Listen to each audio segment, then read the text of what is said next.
अली शरारती लड़का था। वो बचपन से ही अपने दोस्तों के साथ मिलकर तरह तरह की शरारतें करता और हमेशा लोगों को परेशान करता रहता। उसकी ये शरारतें कब बुरी आदत में बदल गई पता ही न चला। वक्त गुजरता गया, जो अली बड़ा होता गया उसकी सोबत भी बिगड़ती गई। उसका एक दोस्त अहमद था जो उसे हमेशा समझाता रहता, लेकिन वो बाज न आता और छुप छुप कर अली फिर सिगरेट पीना शुरू हो गया। इसके साथ साथ अली की आदत बदलती रही। अहमद उसे हमेशा बुरी आदत से रोकता रहा। जैसे ही अली जवान हुआ तो उसको बुरी सोबतें भी तैयार करने को मिल गई। अली रात देर तक घर से बाहर रहता। उसके वालिद साहब जो कि बहुत मुत्तकी और परहेजगार थे, वो अली के बारे में बहुत परेशान रहते और हमेशा अल्लाह से दुआ करते कि अल्लाह तू मेरे बेटे को सीधा रास्ता दिखा। रमजान की ताक रातों में एक रात ऐसी आई कि अली अपने घर की तरफ जा रहा था तो एक मस्जिद से उसका गुजर हुआ। मस्जिद में अजाने इशा की आवाज आई।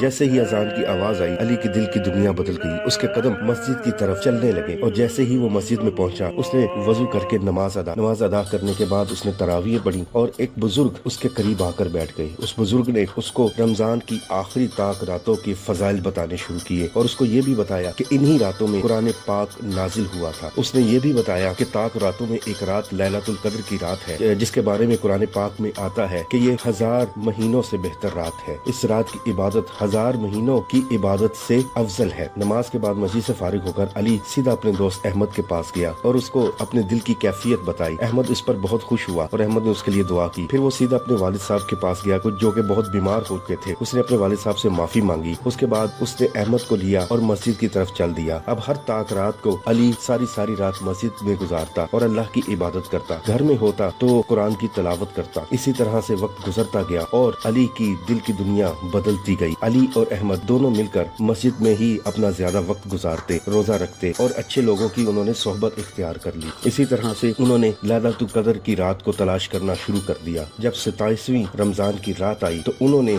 एक बयान सुना। इमाम साहब ने फरमाया कि इस रात जिब्राइल फरिश्तों के साथ जमीन पर उतरते हैं और अल्लाह की रहमतें तकसीम करते हैं और अल्लाह के हुक्म से हर अमर तय होता है। नबी करीम सल्लल्लाहु अलैहि वसल्लम ने फरमाया है कि जो शख्स लैलतुल कद्र में ईमान के साथ इबादत करता है उसके पिछले तमाम गुनाह माफ कर दिए जाते हैं। इस रात का जिक्र कुरान मजीद में अल्लाह ताला ने इस तरह से बयान किया है कि बेशक हमने इसे यानी कुरान को शब कद्र में उतारा है और तुम्हें क्या मालूम शब कद्र क्या है। शब कद्र 1000 महीनों से बेहतर है। इसकी निशानियों में बताया ये गया है कि ये खूबसूरत और पुरअमन रात, कोई शोर नहीं, हल्की सी हवा चल रही होती है। इमाम साहब ने बताया कि हदीस में आता है कि लैलतुल कद्र की कुछ निशानियां ये हैं कि ये रात पुरसकून और मोतदिल होती है। इस रात आसमान पर रोशनी आम रातों से मुख्तलिफ होती है। अगली सुबह सूरज बगैर तेज शुआओं के तलू होता है। ये रात हमें याद दिलाती है कि अल्लाह की रहमत कितनी वसी है। हम में से हर एक को इस रात में दुआ करनी चाहिए कि अल्लाह हमारे गुनाहों को माफ कर दे और हमें नेकियों में सबकत ले जाने वालों में शामिल फरमा। रमजान में लैलतुल कद्र की रात आखिरी अशरे की ताक रातों में आती है, यानी 21वीं रात, 23वीं रात, 25वीं, 27वीं या 29वीं रात में कोई भी रात शब कद्र की रात हो सकती है। इसमें नवाफिल पढ़े जाते हैं। नबी करीम सल्लल्लाहु अलैहि वसल्लम इस रात ये दुआ मांगते थे कि अल्लाह तू माफ करने वाला है और माफी पसंद करता है, बस मुझे माफ फरमा दे। इस रात को नफल पढ़ना, कुरान पाक की तिलावत करना, सदका और खैरात करना, दुआ करना और इस्तगफार करना, ये तमाम लैलतुल कद्र में बहुत ज्यादा मुफीद है। फिर इमाम साहब ने पूछा कि आप सब इस रात को जाया करेंगे या अल्लाह के करीब होने का मौका हासिल करेंगे। अली ने